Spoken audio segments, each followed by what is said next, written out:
Tener un capítulo más de Lidera la Vida, siendo el segundo a nivel de los encuentros regionales, es realmente un motivo de satisfacción grande.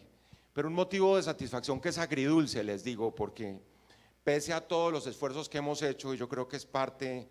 de todo lo que ha venido sucediendo, tenemos esta frustración que no hemos sido capaces de frenar este desangre. Y eso hay que decirlo de frente,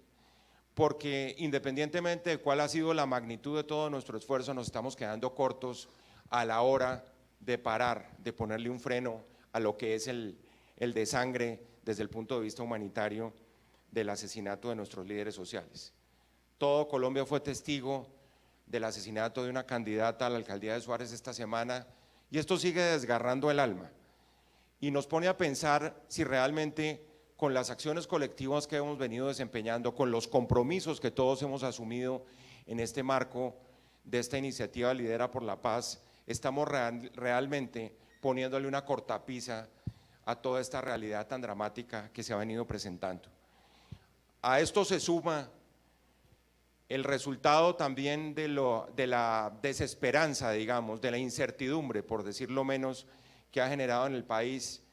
unos individuos que definitivamente renunciaron al proceso de paz y anacrónicamente, enviándole un mensaje a las nuevas generaciones de colombianos que no entienden, salen con unas armas a creer que este país se quedó estancado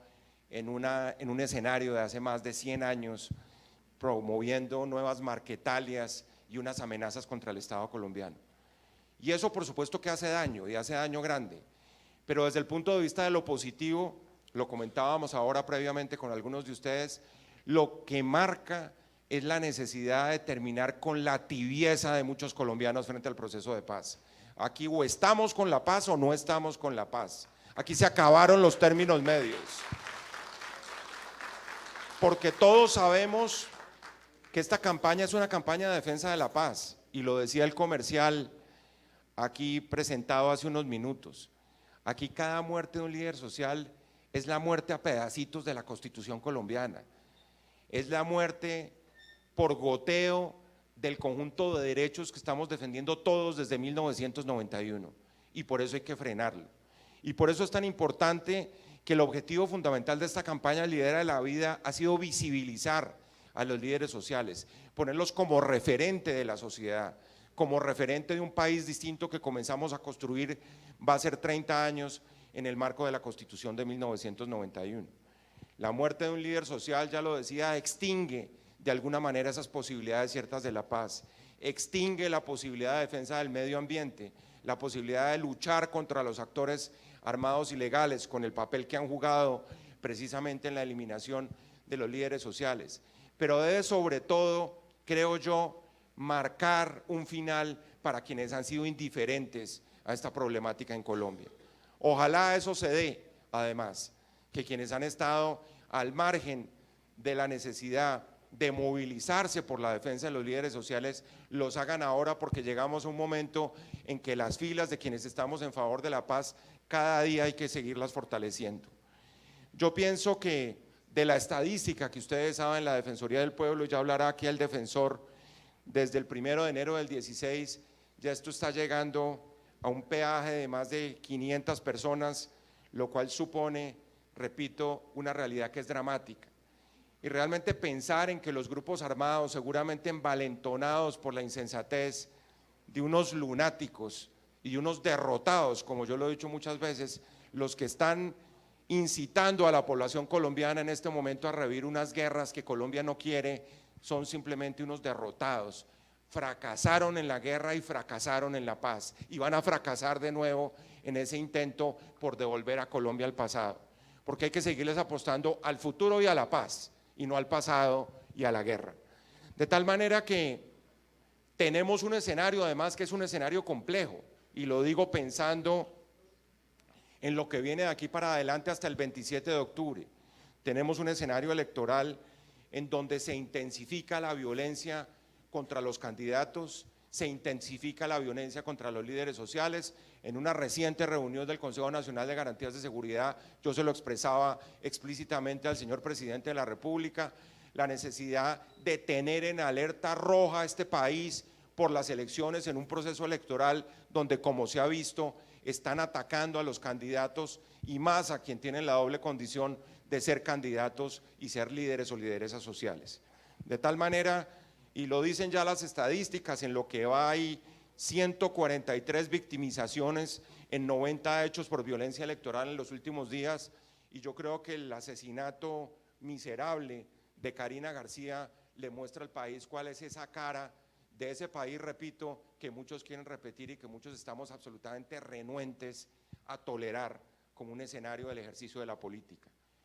Esa paz electoral que se pudo dar en el pasado, hay muchos que están interesados en revertirla y eso lo tenemos que evitar. Y lo evitamos por esta vía, por la vía de inmovilizar a los victimarios, por la vía de inmovilizar a los grupos al margen de la ley que están tratando de cercenar los derechos de líderes y lideresas sociales y de fomentar una cultura de valoración de derechos humanos. Ayer lanzábamos aquí en Medellín, conjuntamente también con la cooperación internacional, con la Organización Internacional de Migraciones y con la Agencia de Desarrollo Internacional de los Estados Unidos, una campaña cuyo lema dice todo: aquí cabemos todos, Colombia libre de xenofobia. Ustedes han visto cómo la estigmatización en el caso de los migrantes venezolanos se está convirtiendo lamentablemente en una bandera electoral en Colombia. Eso no lo podemos permitir. Ayer anunciamos que desde la Procuraduría General de la Nación vamos a impedirlo y vamos a entrar a las campañas desde el punto de vista del ángulo de los partidos y de los candidatos mismos, a ver quiénes son los que están utilizando esa argumentación para excluir, para fomentar el odio y el resentimiento, que lo único que hacen es radicalizar aún más la polarización en este país. Lo que tenemos que radicalizar en este momento en Colombia es la defensa de la paz, por los escenarios de futuro que trae para Colombia. ¿Qué tiene esto de nuevo? Ya lo decía, estos son iniciativas que salieron de la sociedad civil que busca evitar esa estigmatización. Ayer lo decíamos en el caso de los migrantes venezolanos, hoy lo decimos en el caso de los líderes sociales. Ustedes recuerdan cómo en la primera mesa por la vida, precisamente en la ciudad de Montería, denunciamos la forma como se quiso entorpecer una acción disciplinaria de la Procuraduría contra un alcalde que no solo había menospreciado la necesidad de defender una líder social, sino de que de manera directa y presuntamente, porque no establezco ni lo puedo establecer un juicio disciplinario públicamente, intervino de alguna manera por omisión en el asesinato de una persona. Y eso tenemos que seguir en esa dirección, porque son muchas las investigaciones que estamos haciendo en ese campo y el papel de alcaldes y gobernadores es fundamental para mostrar resultados en ese campo. Por eso es tan importante además que pensemos en que no se trata únicamente de crear estos diálogos, de propiciar estos encuentros, sino de mostrar acciones concretas que puedan llevar a resultados y a que cambie la realidad. Nosotros hemos insistido mucho en que hay que comenzar a evaluar los compromisos de cada uno de cara a esos pactos que se han hecho en el marco de esta iniciativa Lidera la Vida, de cómo la participación de la sociedad civil, que repito ha sido el elemento diferenciador de toda esta estrategia, ha llevado a la necesidad de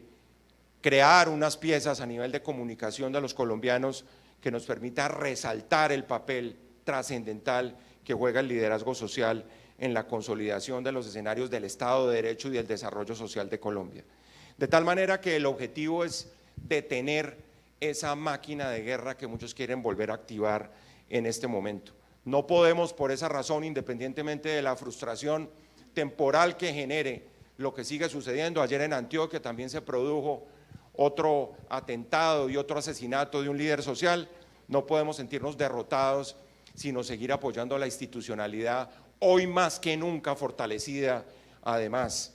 por los liderazgos sociales desde la sociedad civil, tratando de demostrar además, como lo hemos dicho muchas veces, que aquí la paz no le pertenece a ningún partido político ni a ninguna ideología. La paz es patrimonio de todos los colombianos e insisto, es el único legado que le podemos dejar a las nuevas generaciones de colombianos. Por eso la invitación es a seguir allí, a que en este proceso electoral no solo protejamos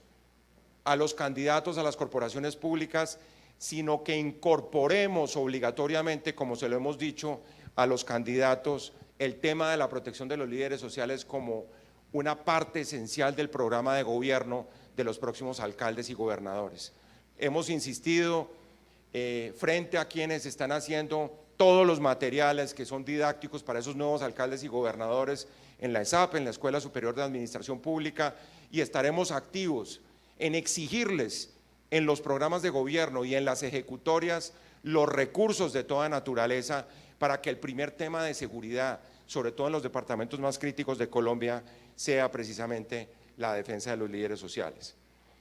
Insistimos en que en este momento vivimos un riesgo electoral que es preocupante,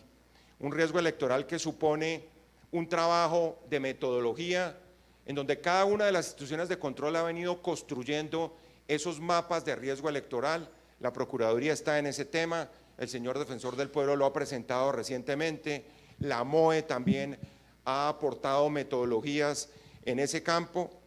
y lo grave es que siguen aconteciendo estos hechos recientes de atentados contra los líderes sociales. Nosotros estamos convencidos, por ejemplo, que en este momento una acción concreta tiene que ser muy importante, y es hacer el censo de necesidades. En este mapa que ustedes están viendo, que es producto de esa nueva metodología que ha puesto en marcha la Procuraduría, donde hemos sumado los índices más los indicadores de todas las instituciones del país que han trabajado en esos factores de riesgo que aparecían en la transparencia anterior, y volvamos un poquito a la transparencia anterior, ya vamos al mapa. Fíjense ustedes cómo hay tres elementos que son fundamentales para configurar este índice de riesgo electoral. Uno, lo electoral propiamente dicho, que supone la posibilidad de la comisión de determinadas conductas contra el sufragio de la gente, la transhumancia, que es el trasteo de votos, los candidatos investigados, las quejas electorales, los niveles de abstención. Los temas de violencia, donde tenemos un indicador de amenaza sobre la libertad del sufragio en Colombia, el índice de concentración de víctimas, que deja claramente un escenario de cómo el conflicto armado afectó ese territorio en Colombia, en la incidencia del conflicto como tal, las áreas con cultivos ilícitos, esa herramienta tan importante que ha puesto en marcha el Defensor del Pueblo, que son las alertas tempranas, que los hechos triste y lamentablemente le siguen dando siempre la razón. Donde hay una alerta de la Defensoría del Pueblo, viene casi que inmediatamente un hecho que corrobora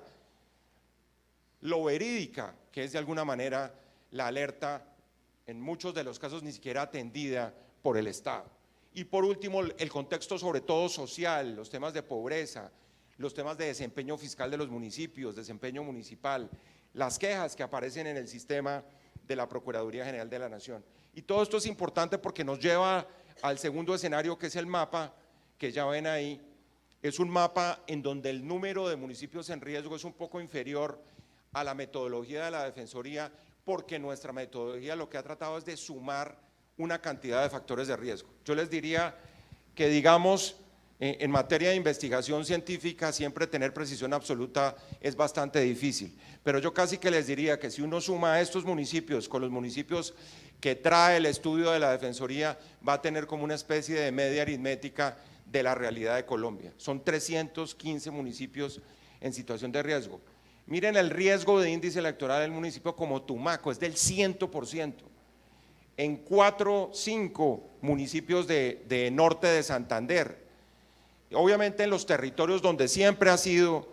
y eso lo sabe prácticamente todo el país, en donde por supuesto está el departamento de Antioquia, está Arauca, norte de Santander, Chocó, el departamento de Nariño. Y de ahí en adelante lo que hacemos, voy a pasar rápidamente porque esto nos da una idea del contexto que está viviendo Colombia en este momento de riesgo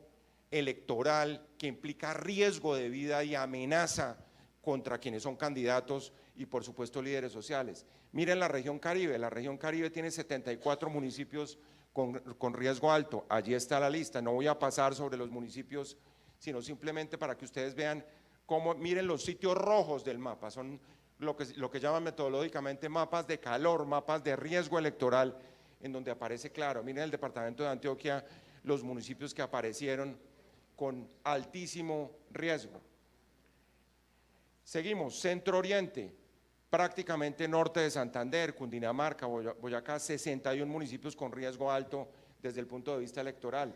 Seguimos, la región Pacífico. Todos sabemos, y esto es un drama, miren la costa pacífica de Colombia. Comentábamos ahora prácticamente en cuidados intensivos completamente desde el punto de vista de los riesgos electorales. Y allí sí que corre en peligro la vida de todos los líderes sociales y ustedes, quienes vienen de esos departamentos, sí que lo pueden corroborar. Y finalmente la región centro-sur con 40 municipios. Todo esto lo que nos quiere decir fundamentalmente es que hay que hacer algo distinto. Es que aquí hay que ponerle bolas, perdónenme la expresión, a lo que ha dicho el defensor del pueblo con la metodología de la defensoría, y hay que ponerle atención a esta herramienta que hoy estamos presentándole a la opinión pública para demostrar que hay coincidencia absoluta sobre la mayoría de los municipios que también ha puesto la defensoría en su estudio, en su investigación. En el caso de la MOE se trata más de situaciones del pasado, pero esta es una proyección que es importantísimo porque es mirar lo que ha pasado en comportamientos electorales en el pasado. Lo que estamos haciendo aquí es proyectando el riesgo electoral sobre el mapa del país. Antioquia, Chocó y Nariño son los departamentos con el mayor número de municipios en riesgo electoral. Ahí les vamos a entregar además a los medios de comunicación este estudio porque creo que es un estudio bastante concluyente respecto de lo que hay que hacer. ¿Qué estamos proponiendo para terminar con eso y no extenderme? Le estamos solicitando hoy al Gobierno Nacional, independientemente de todas las acciones que puedan derivarse de este diálogo que se va a dar aquí con ustedes esta mañana, hoy le estamos pidiendo al señor Presidente de la República, solicitando que cree, que construya una estrategia para el seguimiento de la situación de riesgo de líderes y lideresas sociales, candidatos a corporaciones públicas y defensores de derechos humanos, por lo menos en una alerta, repito, roja, de aquí a las elecciones y desde el momento en que sean electos los funcionarios, por lo menos hasta que tomen posesión de sus cargos. Es decir, va a haber tres enfoques: el enfoque de especificidad geográfica, que es el que ustedes acaban de ver, un enfoque que en principio comprometería a 7 departamentos que están en situación crítica de riesgo electoral, que son los departamentos de Cauca, Chocó, Nariño, Norte de Santander, Arauca, Bolívar y Antioquia. En segundo lugar, con una vigencia que comenzaría ojalá en los próximos días y por lo menos hasta el 31 de enero del año 2020, que supone una ruta de protección para quienes son candidatos en estos días, para quienes sean electos el 27 de octubre y para que más adelante puedan tomar posesión con algún grado de seguridad en el caso de alcaldes, gobernadores, concejales, diputados y miembros de juntas de acción comunal, los ediles. Y por último, la intervención interinstitucional. Se lo estamos pidiendo en una carta al presidente de la República que estamos enviando hoy como resultado además de lo que es la reflexión que sigue a este escenario tan dramático,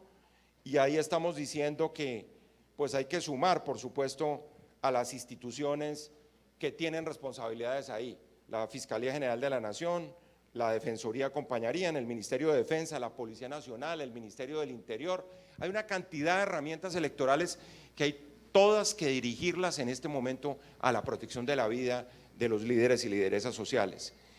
Estaríamos invitando a la MOE, los pares locales. Ustedes saben que buena parte del pecado mortal de todas esas estrategias ha sido siempre la bogotanización de todas las políticas en este país. Esto no se resuelve, puede ser el punto de partida, pero esto no se resuelve con una reunión en la Casa de Nariño, eso es evidente, ni en la Procuraduría General en Bogotá. Se resuelve con pares locales, con personas que tengan responsabilidades a nivel territorial y geográfico, sobre todo en estas zonas tan complejas que ya mencionamos. Y lo último, estamos ofreciendo además la creación de un puesto de mando unificado en la Procuraduría General de la Nación, con una agenda que implique 2 reuniones semanales de aquí en adelante, hasta las elecciones del 27 de octubre, con una intensidad que no puede ser tanta del 27 de octubre al 31 de diciembre, a lo mejor se puede disminuir, y que permita, repito, que buena parte de esos candidatos tengan un proceso de seguimiento desde el punto de vista de su seguridad personal a través del puesto de mando, monitoreo y control, en este caso operado desde Bogotá, pero con una representación y con un alcance a nivel territorial. Es muy importante además que se vincule a este escenario la Comisión Nacional de Garantías de Seguridad. Así se lo pedimos al presidente en la última reunión de la Comisión Nacional de Garantías de Seguridad. Pienso que de aquí en adelante este sería un proyecto muy concreto que supondría además el pensar en un mecanismo que sirva de aquí en adelante para seguir frenando esto que ya tiene connotaciones, como lo he repetido muchas veces con el defensor, unos visos de tragedia humanitaria que todos tenemos la obligación de detener. Como les decía en un comienzo, y con estos termino, nosotros veníamos afirmando durante tanto tiempo, sobre todo en una agencia como la Procuraduría, que nuestro gran debate fue la forma como el conflicto armado tapó la corrupción. Una frase que se resumió diciendo que el humo de la guerra nos había impedido ver la corrupción. Hay algunos que precisamente porque saben que ahora como la corrupción salió a flote, quieren de nuevo crear esos escenarios de invisibilidad de la corrupción promoviendo la guerra en Colombia, y eso es lo que tenemos que impedir. Ese es el compromiso de este importantísimo encuentro de hoy en la ciudad de Medellín, donde la sociedad civil y quienes tienen las necesidades además de preservación de la vida y la libertad para seguir en la lucha por la defensa de los derechos sociales, que son ustedes, seguirán siendo los protagonistas de toda esta actividad. Muchísimas gracias y muchos éxitos en esta mañana.